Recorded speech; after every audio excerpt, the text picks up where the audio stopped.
investigation po ninyo doon sa death threats daw kay Senator Ron Tiveros? Yeah, ongoing yan. We're seeking the help ng cyber crime division namin kasi it's being done sa cyber.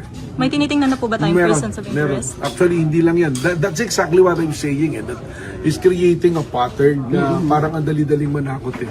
In fact, we have persons of interest din. Yung nag-post na after na namatay si Nima, yung isang vlogger, may mga sinasabing isunod ng patayin itong mga tao na to. And their personalities, including nga dyan yung presidente. So, meron na kaming mga investigation.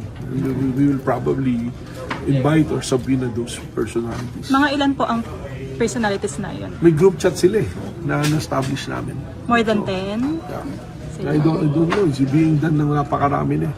Yun na yung nagiging norms. That's exactly what I'm saying, that we have to put a stop to this one.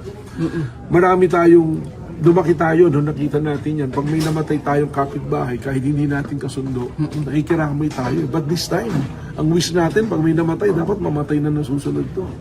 I think that should be the norm. That should not be the norm. So, pangit eh. Hindi na, wala nang respeto sa mga kasama. I don't know if you want to yung mga anak nyo lumaki sa ganyang culture na parang normal na lang na manakot, normal na magsalita ng masama, magmura. Tapos pag hinabol ka ng batas, sabihin mo, corny yung sinasabi. Hindi siguro dapat ganun. So speaking of threats, kayo po ba naka-receive kayo ng threat? Araw-araw. Araw-araw. Sabi nga ni Miriam, I eat death threats sa I eat my breakfast. For breakfast. I eat for breakfast. Di ba yung threats?